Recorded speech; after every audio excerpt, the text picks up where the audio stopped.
Welcome back, Heroes fans, here in HGC Korea. We're going into day number 2 of playoffs. The winner of tonight will face Tempest in the playoff finals to decide who is going to BlizzCon. My name is Wolf. With me is G-Clef.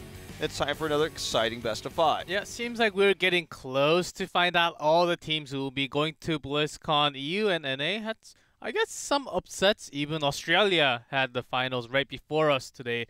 And we're getting close. We have lots of teams already there, but the third spot from NA, EU, and Korea will be decided in 2 days, and we are only a day away. Round 2 of playoff, we will have Mighty versus BlossoM. I cannot even predict who is going to win tonight's one. Yeah, it's really tough, actually. I mean, BlossoM looked really good yesterday. No one was really able to predict how that was going to go.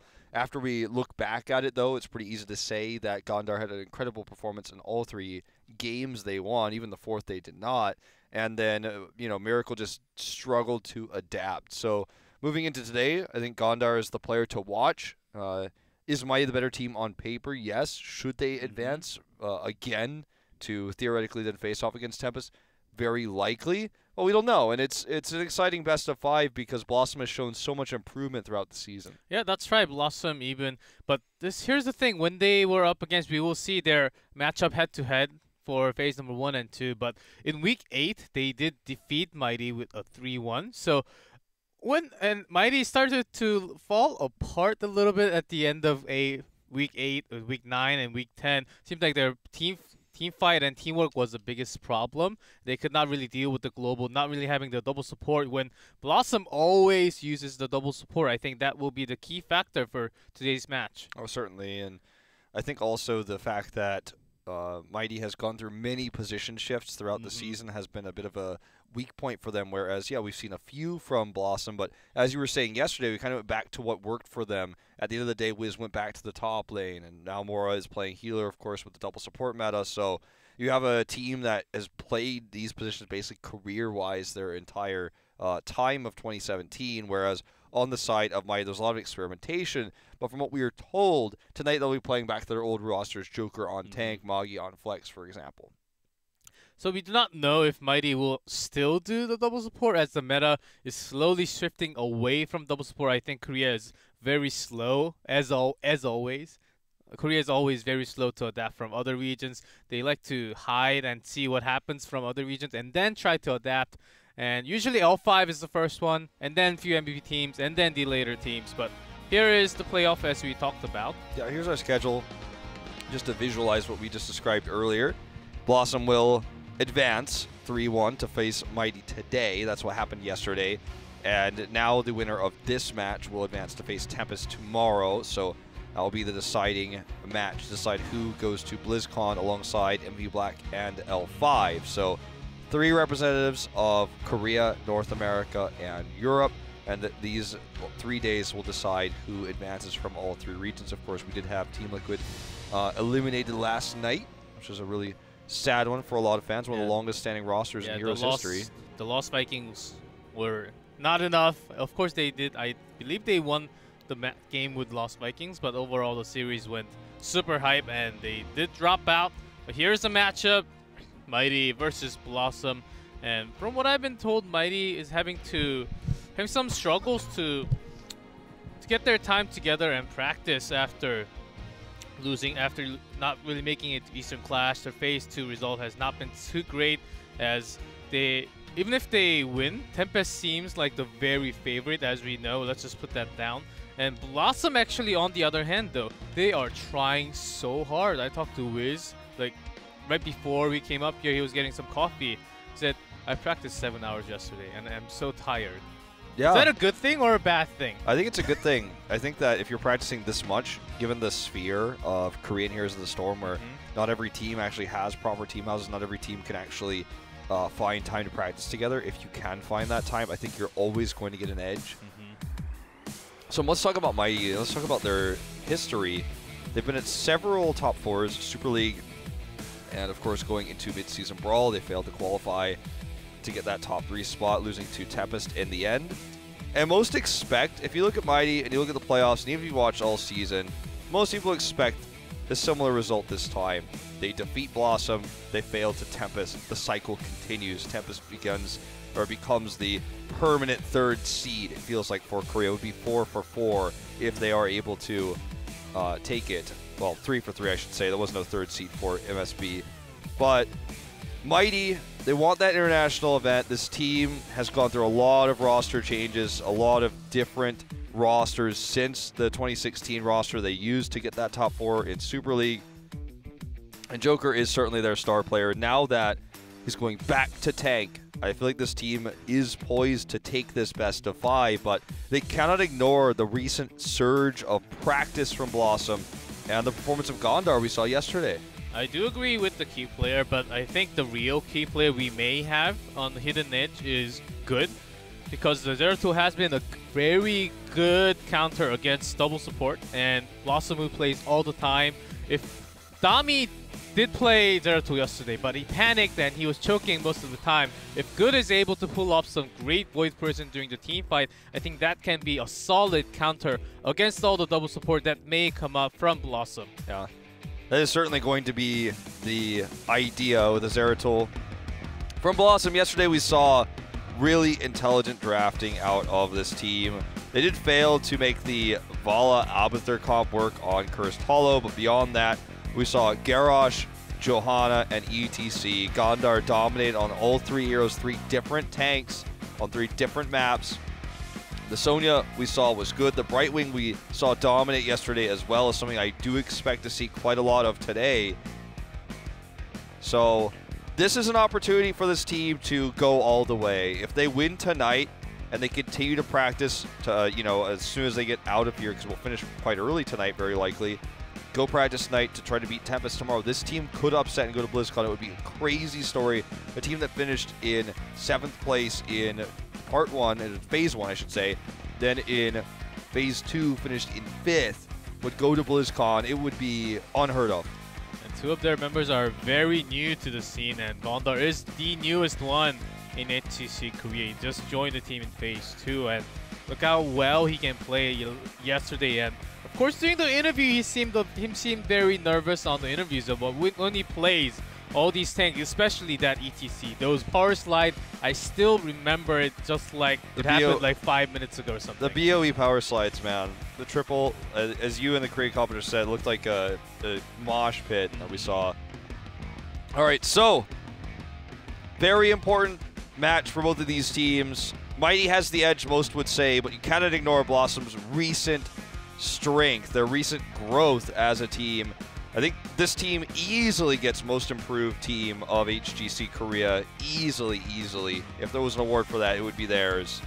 So we're going to take a look at these 2 teams' head-to-head results throughout this split here, throughout Phase 2 in just a moment, and break that down for you guys. So in Part 1, it was Mighty that took the 3-1, but as you could see, and as we were alluding to, BlossoM's improvement leads them to a 3-1 here in Part 2 in Week 8, I believe it was. Yes, and Week 4, when BlossoM lost, they were testing some few things like Chogariel, Infernal Shrines, I believe, and of course they did not win that one. And Mighty just stomping over them. It was not a 3-0, it was a 3-1, but in Week 8, BlossoM actually changed their style and went macro, which Mighty was really not able to deal with, and that's basically how won the series with the macro play, as we kind of saw from against Miracle yesterday. I think that those kind of plays should continue. Then they will control over the macro, get the EXP, and then just move on with the snowball. Yeah, definitely a way to approach this game. I feel like if you're trying to out macro Mighty, you certainly can do that if Good wants to play more of a roaming solo laner like Zeratul, or if Magi is not going to be picking up any fall stat today. We have a really interesting first map, which we'll talk about in just a moment, which I think is very important to point out, as it will actually impact some of the stuff we were just talking about. Volskaya? No, not Volskaya. Hanamura? No. It's haunted. It's Haunted Mines. Come on. Well, look at the most pick heroes by player. Gondar, of course, we talked about yesterday, his stitches. You can tell the type of solo laner both Good and Wiz are. Good playing more carry type DPS solo lane heroes, whereas Wiz playing the Dahaka, showing he's more soak based, more shot calling based. Much better win rate for Magi on the Tassadar.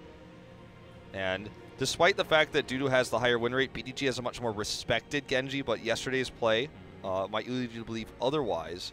Similar to Nasong's Uther, of course, being much more, I guess, consistent than No Chats. As you can see from these picks, we see same pictures on the left and the right. A lot of it, because their color used to be overlapping a little bit, but BlossoM has a lot more color now. But Mighty just focused heavy on team fight. After Illidan got the nerf on the hunt, we don't see as much Illidan anymore. And that's when Mighty had to really shift into Lunara. But BlossoM already found a good answer against their Lunara, so I wonder what they're going to play tonight. Well, BlossoM is going to bring us to the first map. It will be Towers of Doom.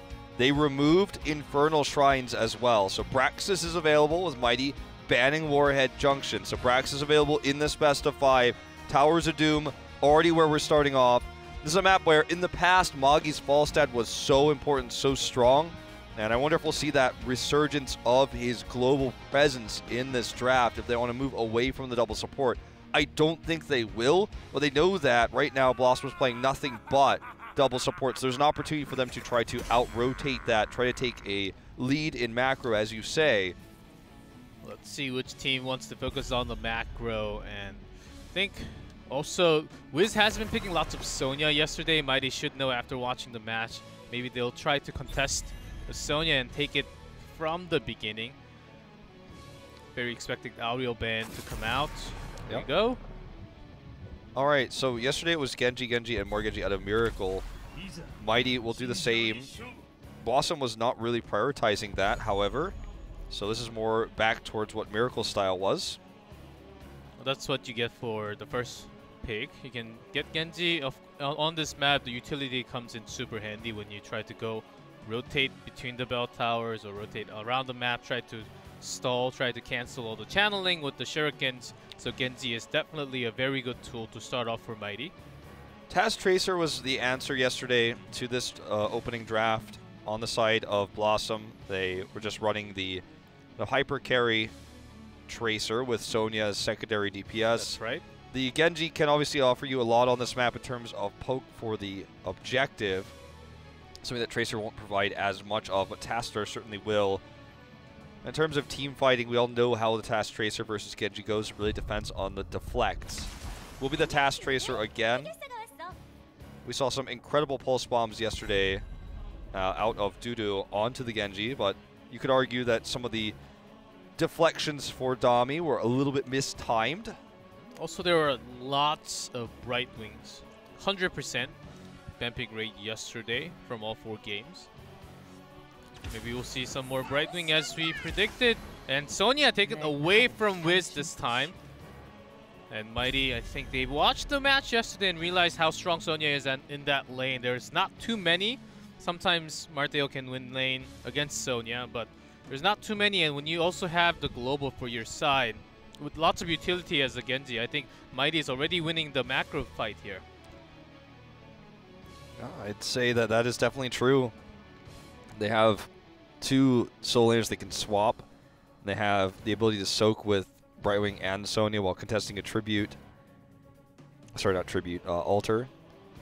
So BlossoM now, in terms of banning, it's a little bit tough. They are looking to, if they want to remove a support, to look for the support they don't want to use. Could also look for a tank here. Based on what we saw from him yesterday, it was going to be the Lucio. They're prioritizing that a lot, and it does give a lot of power on this map. Uther's removed, obviously, likewise, to stop Tracer. And this is an unfortunate position for BlossoM because burst support is something Tracer usually needs to survive, and they don't have that now. Yes, and Brightwing Poly is on the other side, which was used against the Tracer. Just exactly the same yesterday with as MVP Miracle tried, but actually they lost the game with the Brightwing. But it's a different story when you have Sonya, when you can push in the lane, when you're winning the lane, and you can also start the macro at the same time with the camp timing. I think that's exactly why they banned Uther, because they want to get those ganks onto Tracer, get few kills from the beginning, get the early lead, start the snowball, and then take the camp. I think one argument for Rhaegar here is his wave clear, because, you know, he's just able to push super hard. They've got Tastar already. As you say, camp clearing important too, but I think that's the one reason you would want to take the Rhaegar here over the Kharazim, but I think they'll take the Kharazim instead because Tracer gets a lot more out of it. Nope, gonna switch to the Rhaegar, so it's a little bit of a diversion from what we saw yesterday. And Tyrael coming out. Tyrael makes it all okay, I guess you could say. Kharazim immediately picked up for Mighty on the other side with the ETC. I was wondering if Gondar was going to play in ETC or something else, because Tyrael seemed to be a very good fit after Lucio was banned out. But this comp relies so much on Tracer, and they used to have Sonya yesterday, but with that taken away, they need some other source of damage. I wonder if they'll just take Dahaka here because they need to deal with somehow the Sonya and the Brightwing lane pressure. Like, if they need a soul laner that's global, I think. Maybe just Marthel because they already have a Tyrael. Could be good. But if they take a soul laner that can't rotate down, I think they're just going to get behind in experience, get behind in bell towers.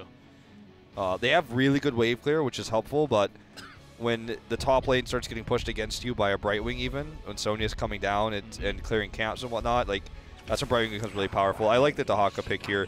Is it good for team fighting? Does it give the extra damage you were talking about? No, but I think you have to compete with the strong soul laner in Sonya and the Brightwing with some type of global, or you will just be outmanned.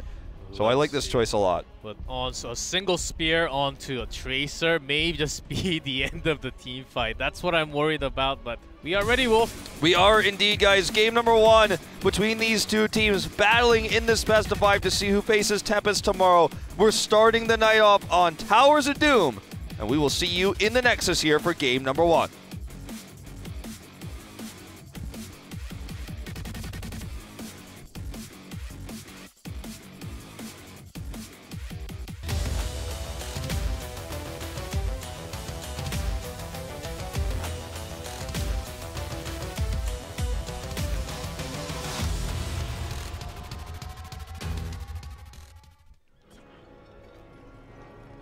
In blue, Joker on ETC, BDG on Genji, Good on Sonya, Nasang on Brightwing, and Magi on Kharazim. Let's do this. In red, BlossoM, Wiz on Dehaka, Gondar on Tyrael, Mora on Rhaegar, Dutu on Tracer, and no chat on Tassadar. Okay, Warpaint coming out for Sonya, not blocked this time against Dahaka, makes sense.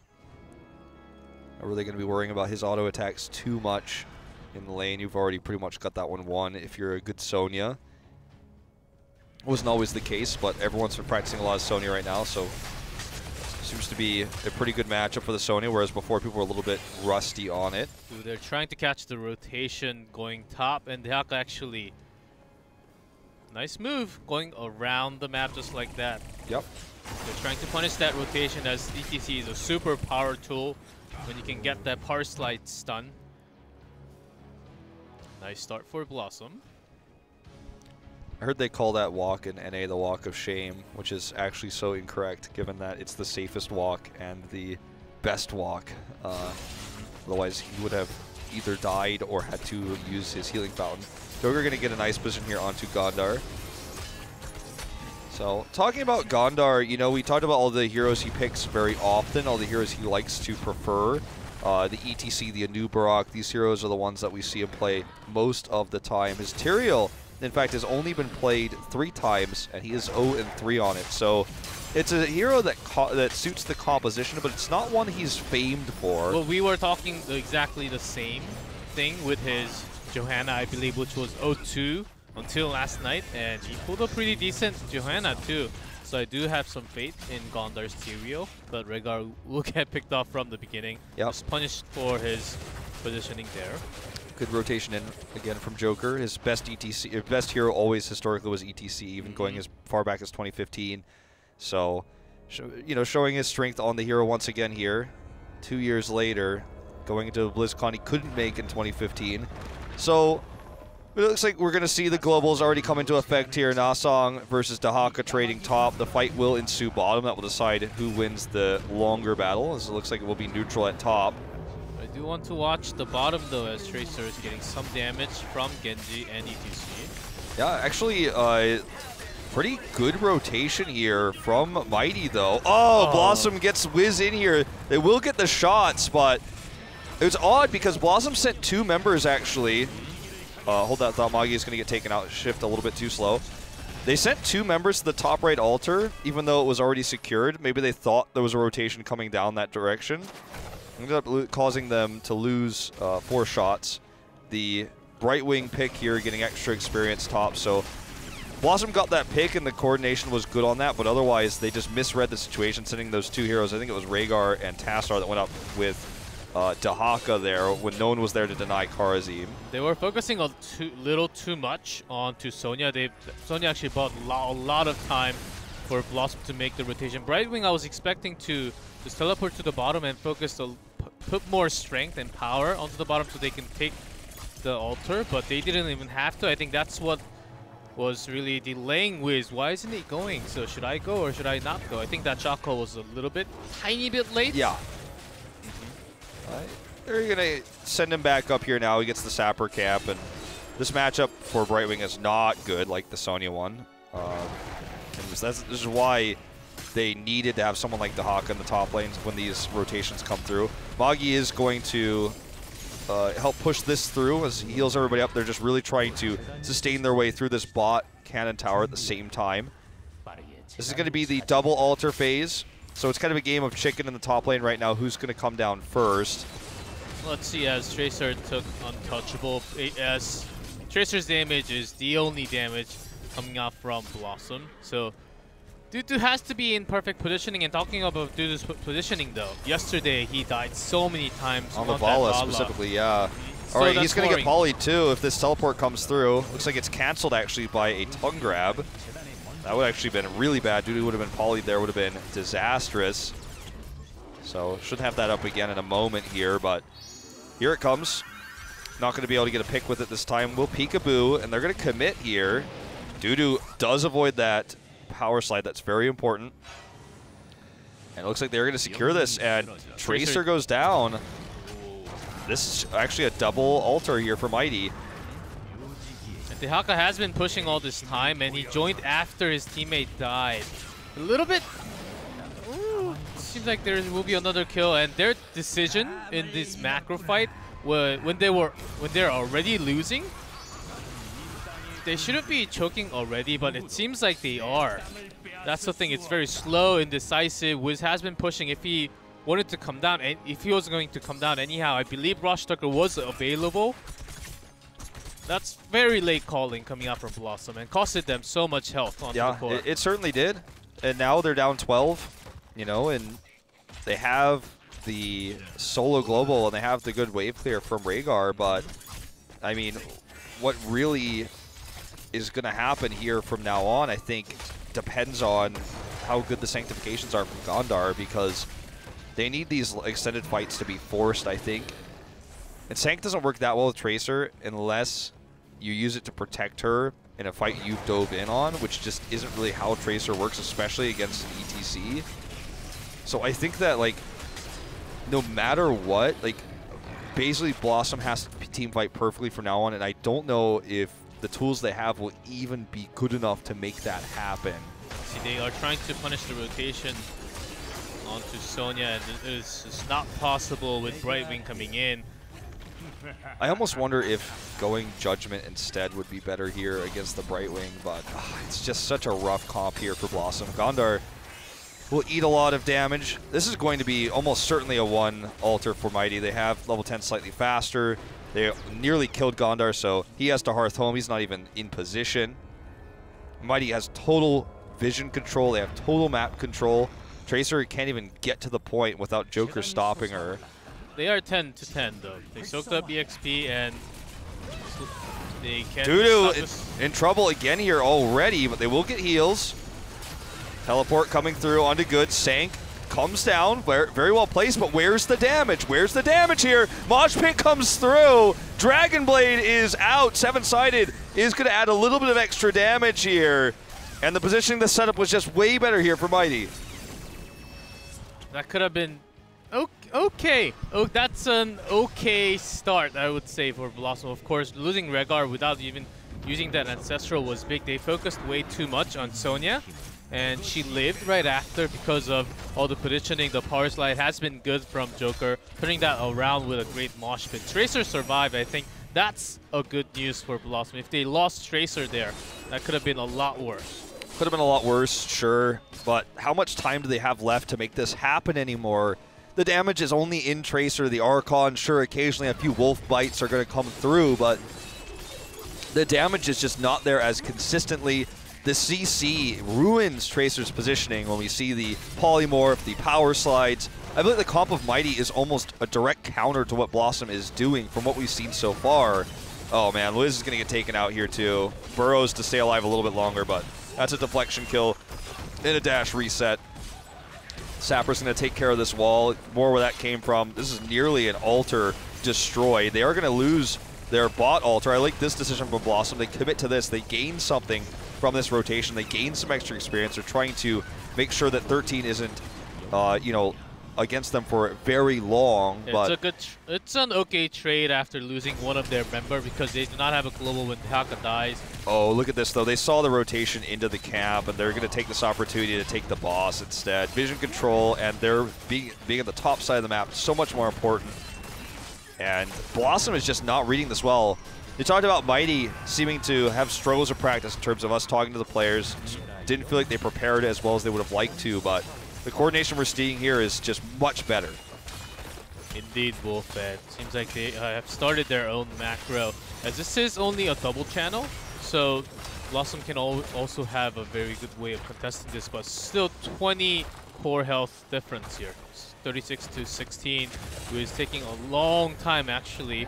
Maybe they want to give this one up as Tastor is still down there. These Sappers are actually probably going to connect.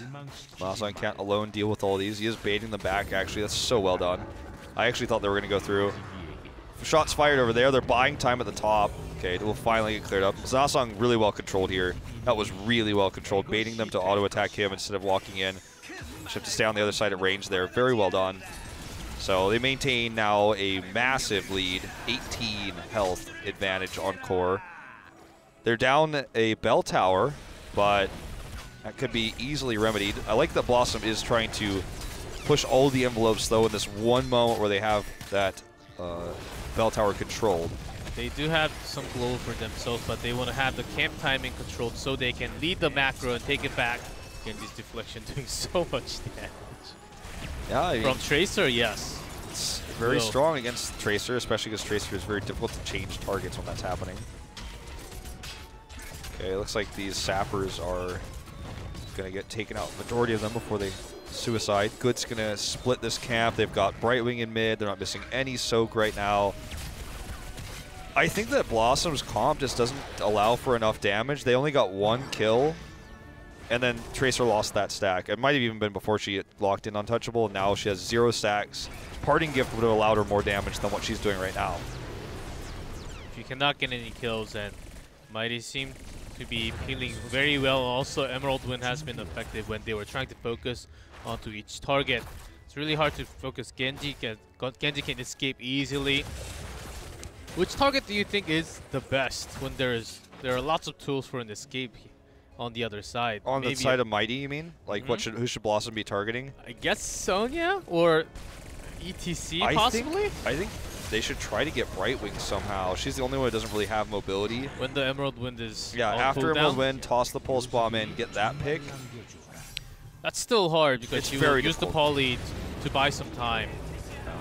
All right, this is trading again. Trades are not good for BlossoM. They need to be winning more dominant exchanges on these altars, because if they continue to trade, they will run out of health faster. I know it sounds really obvious, but that is the situation we're in right now.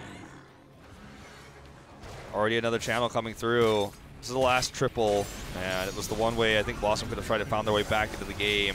Look at this, teleport in with the commitment here to Sank even on the side of Gondar. Dudu is in no man's land. Gondar, no one can save him, no one can protect him. He has to Aldruins, gets away. But look at this, they want more. They're going deep here. It looks like with the bell tower in the way here, they're not going to commit any further. Could have maybe seen Gondar, sorry, not Gondar, Joker power slide around, but Why take a risk when you're this far ahead? And they don't have Sank for 70 seconds. Now that sanctification was not too perfect, and you were worried about his Gondar ethereal play, and it seems like that's costing the team somewhat. But the entire macro, their decision has been the biggest problem, I would say. Game's not over, but it is very close. Only 5 away from winning. Mighty is. Yeah. All they need is one sapper and a boss. Boss is going to be up in about 45 seconds. The next altar, they grab it and a boss. Any sappers that go in, if they get all the bell towers captured, like, there's so many ways they can win right now. There's windows for BlossoM to come back, certainly, but they haven't proven to us that they are capable of doing so with this composition. Pulse Bomb's perfect, Sank's perfect. They've got, you know, Rhaegar and Taz to add the extra damage. I just think it just doesn't matter. Was there even one Pulse Bomb dropped on the screen? Maybe one? I don't quite even remember. There certainly haven't been any impactful ones that we could remember, that is for sure. Good Nice dodge blink. here on the pulse, yeah. Or sorry, on the power slide. Get that out, but Genji wants to delay. Oh man. Dudu takes so much damage from her own auto attack. Should probably just reload in those situations, because that's the only way to you know, avoid hurting yourself. There's a poly out, and this is the chance if Tracer has the pulse bomb, just holding onto it for such a long time. They're just waiting for the perfect moment, but it just feels like that is never going to come. Solo altar here. They are doing a good job, because meanwhile Dehaka is pushing the top bell tower. Yes, okay. Gondar with the holy ground here, trying to get the zone. Here's the hook. Nice grab onto Karazim, and Brightwing will shift in. Okay, Sank is available here. They might need to use it to save Dudu. Oh, that's not the Sank they wanted. Dragon Blade is out. Pulse Bomb connects with Magi. Oh man, this is going to be a disaster. Genji is dead though. Nice focusing on. Can they turn this around? Nice play coming out from Wiz, grabbing the perfect targets all the time. They do survive with the double support coming out. The mosh pit was not too impactful in that team fight. That hook actually changed everything at the beginning. Grabbing the first target there, pulling into the frame at a bad angle. Uh-oh. Oh no, okay. That was scary. Getting into a bad angle there was Mighty. The Dragon Blade was good, but he was focused down. The Pulse Bomb was supposed to hit him, but it hit Karazim instead. So still impressive for BlossoM nonetheless. But they're gonna need way more than this in order to win these this game. Win these fights is one thing, but we got to control the map. Now the boss is available. So the Holy Ground comes in, 7-sided on both targets. So even with Brightening, they lost the camp. Isolation is dropped, and Dudu may want to punish this. He has a pulse. Yeah, he does. Does try to drop it in, misses it though. Still, these sappers will connect with the bell tower. Put it down to about 3rd health. Let's see if they can come back with 5 core health left. Mighty still having 23. That's trying to go in and change, using the Whirlwind to soak up some health, HP. yeah. BDG wants the kill here onto Dudu. Holy Ground to try to protect him here. Good does drop Wrath of the Berserker.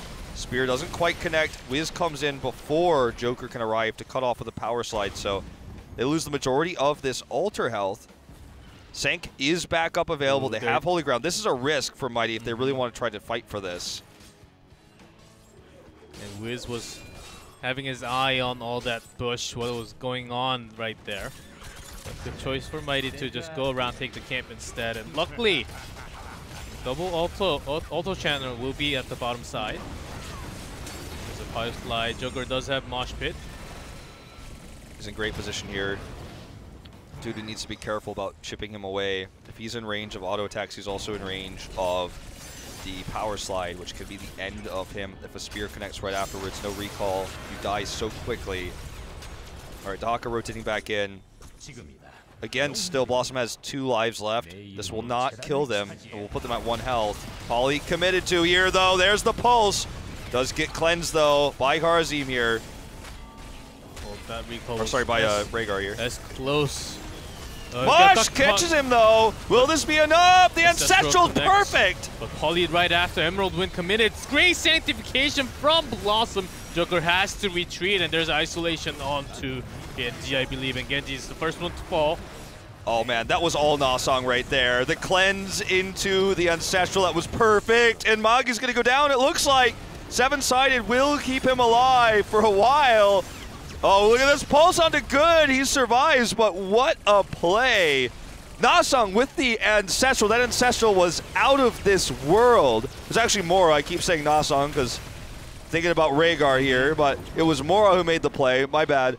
Nasong, I thought, was the one who made the cleanse at first there for a second, but yeah, it was Mora. My bad. That was crazy, and you're too excited, Will. I'm too excited, but yeah. Because they only have 1 health on their core. Yeah. Okay, so Mora hits the cleanse, then hits the Ancestral, which keeps Tracer alive.